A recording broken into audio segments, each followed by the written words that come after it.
Hello friends, जय माँ बगला मुखी, जय माता से।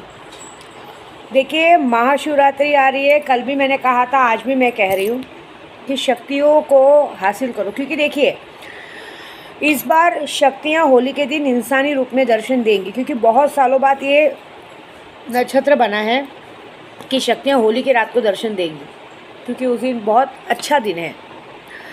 और कहते हैं ना, जितने लोगों ने मुझसे शक्तियाँ ली है, मेरे ग्रुप वाले जो भी, सबको मैं उस दिन कुछ बताऊंगी करने को। उस दिन उन लोगों को 10 शक्तियाँ का दर्शन होगा। अभी हमारे ग्रुप यूट्यूब पे कितने से क्या सोच लोगे, चलो ना हम लोग होली के एक दिन पहले ही माता जी से शक्तियाँ लेंगे और हमको दर्शन मिलेगा। बिल्कुल भी नहीं। जो इंसान 1 तारीख के पहले, मतलब आज या कल में, कोई भी शक्तियाँ, सुल्तान जिन, करिश्मा परी, जब्बार जिन या कोई भी शक्ति सिद्धि करवाता है, उसी को शक्तियाँ दर्शन देंगी। अगर आप सोचेंगे कि 2 तारीख के बाद या 3 तारीख के बाद मैं शक्तियाँ हासिल करूँ और पूर्णिमा को दर्शन मिले, तो बिल्कुल नहीं होगा, क्योंकि अमावस्या को पूजा पूरी होगी तभी तो वो पूरा करेंगे ना। उसके बाद अगर कोई सोचेगा तो उनको फिर 1 साल होली का वेट करना पड़ेगा, क्योंकि ये शक्तियाँ जो दर्शन देंगी ना, ये शक्ति में इतना पावर रहेगा कि आपका हर तरह का काम ये कर सकती हैं।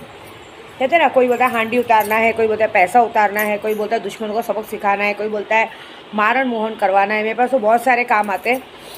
कोई अपने पति को वश में करना चाहता है, कोई शक्तियाँ इसलिए सिद्ध करना चाहता है कि कारोबार में उन्नति हो, बहुत कुछ हो, कोई कुछ बड़ा करना चाहता है। एक लेडीज़ चाहती है कि हम लोग कुछ अपनी ज़िंदगी में अच्छा और बड़ा करें। सब मेरे ग्रुप पर है, सब 18 मार्च का वेट कर रहे हैं। ये बात है। एक बात और, मैं यूट्यूब पे सब लोग मुझे माँ बोलते हैं, क्योंकि आज तक जितना नॉलेज मैंने दिया है, शायद मुझे नहीं लगता कि यूट्यूब पे इतने पंडित बैठे तो कोई नॉलेज दे सकते हैं। मेरे पास एक ऐसे छोटे छोटे मंत्र मैंने बनाए ना, जैसे विस्की वशीकरण, फिर उच्चाटन का मंत्र, फिर अभी मैंने कहा ना एक ऐसा मंत्र है जो आदमी को ज़र्रा ज़र्रा उसकी इज्जत सब कुछ ख़त्म कर देती। पहले इज्जत ख़त्म करेगी, फिर रुतबा, पैसा, सब कुछ। अगर विद्या देवी आपको कोई बात मना कर रही है तो उसको सुनने का। अगर इंसान बता रहा है कि आगे आप लोगों के लिए परेशानी है, आगे आप लोगों के लिए कुछ हानि है, कुछ होने वाला है, वो बता रहे, अगर कोई इंसान उसको इग्नोर करता है ना, तो वो इंसान उस इंसान से पागल इंसान कोई नहीं है। और जब विद्या देवी की बातों को इग्नोर करता है, तब तो समझ लो कि 101% कुछ ऐसा होने वाला है जो कोई सोच नहीं सकता। हालांकि मेरे को ये बताऊंगी नहीं, बहुत बार कोशिश करते हैं लोग कि हम ऐसा कुछ करें कि हमको क्या है, तो है ना पीछे कितने लोगों को ये घमंड है, हमारे पीछे विद्या देवी है ना। यही घमंड तो गलत है ना। जब विद्या देवी है पीछे, तो विद्या देवी की बातें भी तो माननी चाहिए ना, कि आगे कुछ गलत होने वाला है। लेकिन नहीं, इंसान में एक एटीट्यूड है, करना है तो करना है, जाना है तो जाना है। अभी जैसे मेरी बाँ है, कहीं मुझे मना करती नहीं, इस जगह बेटा नहीं जाना, तो मैं नहीं जाती हूँ, क्योंकि मुझे मालूम है आगे मेरे लिए काल है, आगे मेरे लिए कुछ गलत होने वाला है। उस जगह को मैं काट देती हूँ। लेकिन कोई सुनता नहीं है, कोई समझता नहीं है बात को। समझ रहा कि हम क्या करने वाले, क्या सोच रहे। एक घमंड है, अरे कुछ नहीं, थोड़ा दिन का नाराज़गी है, फिर बात होएगा, ये होगा, मतलब एक घमंड है। अरे विद्या देवी है ना पीछे, विद्या देवी है पीछे, लेकिन विद्या देवी के पीछे मेरी बा है। मैंने बा को कुछ कहा सुबह, क्योंकि हमने कल किसी को बहुत रोकने की कोशिश की। आज 2 दिन से मैं सामने वाले को बहुत बहुत बातें बताई हूँ, इन्फॉर्मेशन दिया कि एटलीस्ट इंसान अपने घर वालों को आने से रोके, खुद रुके। यहाँ तक कि मैंने कल वकील से भी बात की, वकील ने भी बोला कि सामने वाले को अक्ल होना चाहिए। क्या बोलने का मैडम, आप क्या नहीं समझ में आ रहा है, जाने दो, जो होएगा देखा जाएगा। कल बहुत कोशिश की हमने, पूरे ग्रुप ने रोकने की कोशिश की। यहाँ तक कि मैं सारा काम छोड़ के परसों रात को ही घर आ चुकी थी। हालांकि मेरे को महाकाल दर्शन करने जाना था, महाशिवरात्रि थी। मैं सोची थी कि वहाँ से महाकाल निकल जाऊँ और आज सुबह तक मैं आ जाती, लेकिन नहीं। मैंने सोचा था कि कल कोई कहीं जाने वाला है, एटलीस्ट मैं जाके मिल लूँ। लेकिन सामने वाले ने इतना भी नहीं सोचा कि कोई इंसान मेरे लिए आ चुका है तो मैं उसको एक बार जाके मिलूँ। बहाना क्या था कि तुम लोग झगड़ा करते हो, और हर बात में मुझे किसी का नाम ही नहीं लेना है, क्योंकि अब ये काम कैसे मालूम है, ये काम मेरी बा कर रही है। मैंने आज अपनी बा को कहा कि बा, ये घमंड आ चुका है सामने वाले में, ये घमंड आना ही बहुत बेकार हो गया है। ये घमंड है कि मैं हूँ पीछे, मैं हूँ पीछे। बा बोले एक काम कर, तू हट जा पीछे से, हट जा पीछे से। जब तक सामने वाला यहाँ बॉम्बे तक नहीं आता है, तब तक तू उससे बात नहीं करेगी, उसका फ़ोन नहीं उठाएगी, तू फ़ोन नहीं करेगी।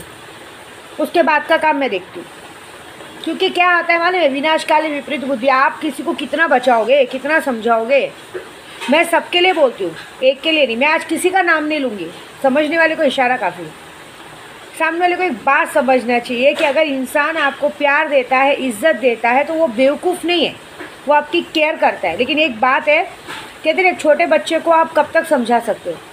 छोटे बच्चों को समझाने के लिए डांट डपट जरूरी है। एक बच्चा कैसा हर चीज़ पाता है ना, हर खिलौना पाता है, ये पसंद है, वो पसंद है, वो पसंद है, हर खिलौना पाता है ना, तो वो बिगड़ जाता है। उसको लगता है कि नहीं मम्मी पापा दिलाएंगे, लेकिन एक बार मम्मी पापा को स्ट्रिक्ट होना पड़ता है। इससे विद्या देवी एक बार स्ट्रिक्ट हुई, इस बार विद्या देवी अपना हाथ पीछे खींचती है। मैं देखना चाहती हूँ कि अगर विद्या देवी पीछे हटती है तो कोई क्या उखाड़ सकता है, और मेरी बा आगे आती है तो कोई क्या कर सकता है। देखना है, मेरी बा की ताकत देखनी है, विद्या देवी की ताकत देखनी है। चलो लेट्स प्ले। देखो, मैं वादा करती हूँ पूरे यूट्यूब पे, ना मैं किसी को फ़ोन करूँगी, ना मैं किसी का फ़ोन उठाऊँगी, ना मैं किसी से बात करूँगी। बॉम्बे आने तक मैं चुपचाप एक जगह मुंह में दही जमा के बैठी रहूँगी और सारा तमाशा खुली आंखों से देखूँगी। क्योंकि अब मैं विद्या देवी ये पूरे यूट्यूब पे बोलती कि अब मैं अपनी और मेरी बा की ताकत दिखाऊंगी। मेरी बा वहाँ से अपनी ताकत दिखाएगी, मैं यहाँ से अपनी ताकत दिखाऊंगी। क्योंकि मेरी बा बॉडी वाला शख्स की एक सबसे बड़ी ताकत है, जिसके आगे तो मुझे कोई ताकत की ज़रूरत नहीं है। लेकिन मैं खुद एक बगलामुखी की पुजारी हूँ, मेरे पास खुद इतने जिन्नी जिन्नात हैं। तो हम दोनों जरा अपनी ताकत दिखाएंगे, और यही ताकत दिखाएंगे। हम कुछ नहीं करेंगे किसी के लिए, हम शांति से एक जगह बैठे रहेंगे, तमाशा देखेंगे। इस बार तो घमंड तोड़ना बहुत ज़रूरी है, और ख़ास करके उन इंसानों को ये सबक सिखाएंगे जिनकी वजह से हुआ है, जिनकी वजह से इंसान ने मुझे इग्नोर किया है, जिस इंसान की वजह से उस किसी इंसान ने मुझे इग्नोर किया, विद्या देवी को इग्नोर किया। अरे मैंने किसी के लिए पूरी दुनिया से पंगा ले लिया, पूरी दुनिया से पंगा ले लिया, और वो इंसान ने किसी एक इंसान के लिए मुझे इग्नोर कर दिया। अरे चल देखेंगे चल देखेंगे, चल ठीक है।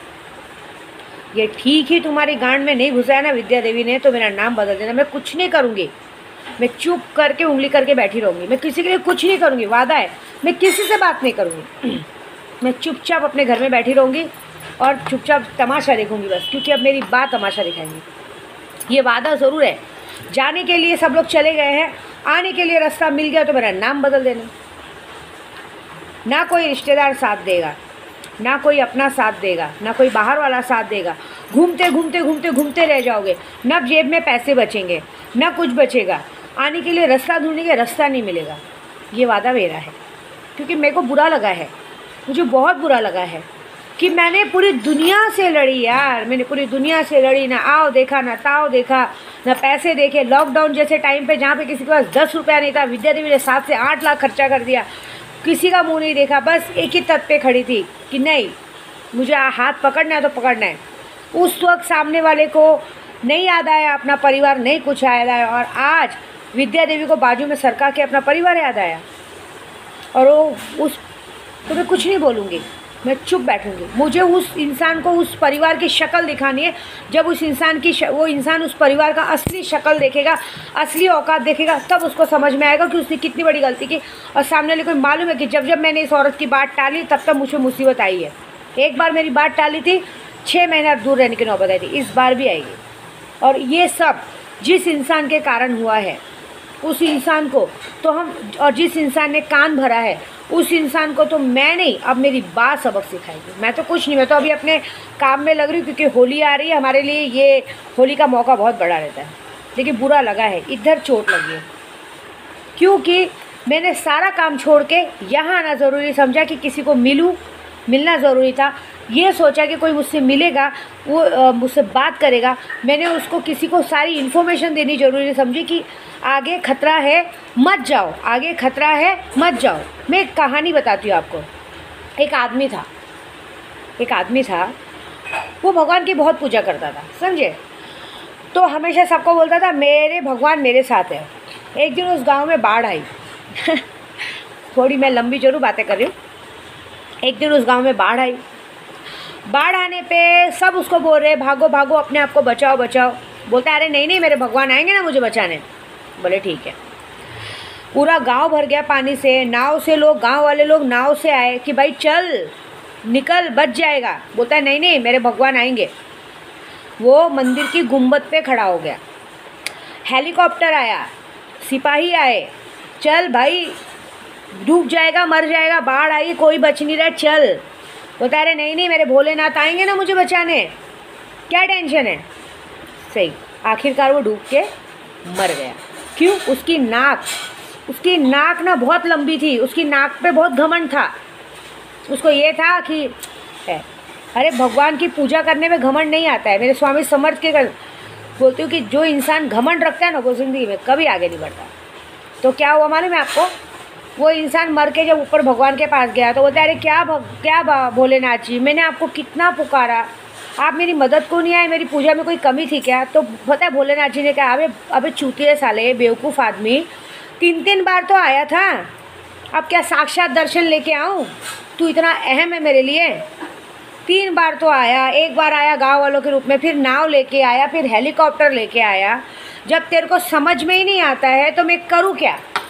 तू उनके पीछे भागता है जो तेरे को नहीं समझते हैं, जो तुझे बचाने आ रहे हैं तो उनको नहीं समझ रहा है। ये हाल किसी एक आदमी बेवकूफ़ आदमी का हरकत है। उसको ये घमंड है कि विद्या देवी उसके पीछे है, कुछ भी होगा तो विद्या देवी आएगी। लेकिन ये बात का ज़रा भी वो नहीं है कि जिसकी ताकत के लिए वो उड़ता है उसकी बात ही नहीं मानता है। अगर विद्या देवी ने वहाँ कुछ गलत देखा होगा, कुछ गलत समझा होगा, माता रानी कहीं क्यों विद्या देवी को खींच के लेके गई थी। मुझे ना आगम पता चलता है कि आगे क्या होने वाला है। फिर भी बता रही हूँ, 2 बार बता रही हूँ, 1 बार बताया, 2 बार बताया, 3 बार बताया, 5 बार बताया, लेकिन नहीं, मुझे मेरे लोग ज़रूरी हैं। मैं तुम्हारा हाथ जोड़ता हूँ, तुम्हारा पैर पड़ता हूँ। अरे उस वक्त हाथ पैर जोड़ना कहाँ गया था जब सबने साथ छोड़ दिया था। कोई बात नहीं, मैं कुछ नहीं बोलूँगी अब, मैं कुछ भी नहीं बोलूँगी अब। बस एक बात है कि बस मेरा बच्चा आना है, मुझे अपने बच्चे पे ध्यान देना है, मुझे किसी से कोई बात नहीं करनी है। लड़ो, घमंड है ना, चलो लड़ो। वे देखो विद्या देवी की क्या ताकत है। विद्या देवी अपना हाथ पीछे खींचती है, बा अपना हाथ पीछे खींचती है। अब बा सबक सिखाएगी, और ख़ास करके उस इंसान को सबक सिखाएगी जिसकी वजह से ये सब हुआ है।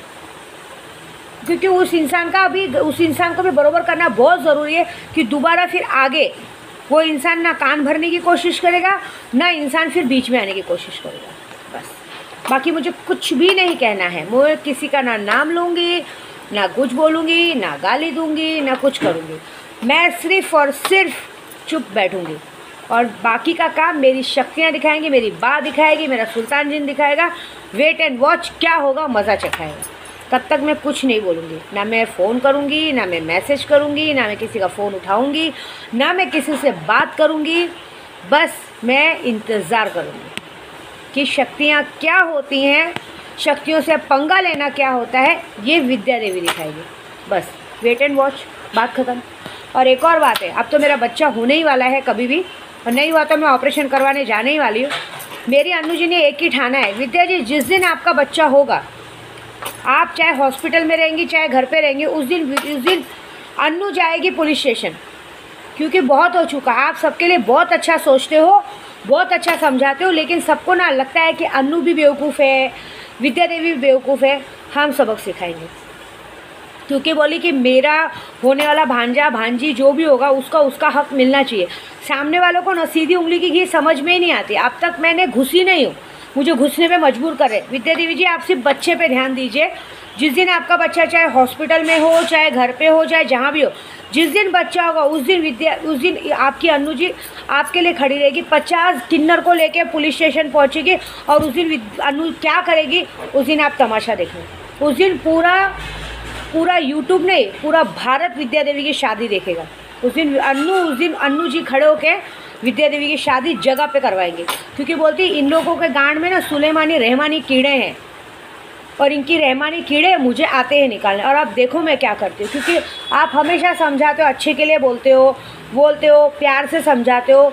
कितनी बार बोला है, प्यार करती है, मानती है, लेकिन इन लोग को ये भाषा समझ में नहीं आएगी।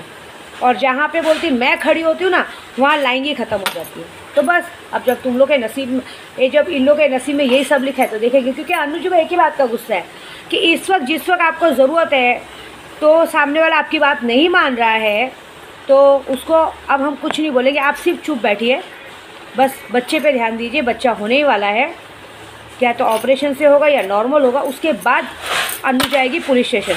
उस दिन अन्नू जी बोलूँगी पुलिस स्टेशन में, सबको दिखे, लाइव वीडियो पे दिखेंगी और वो क्या करेंगी वो मुझे नहीं पता, वो उन्होंने सिर्फ बोला है, गुप्त रखा है। वो जो करेंगी वो बहुत बहुत बड़ा करेंगी, बस वेट एंड वॉच। जय माता दी।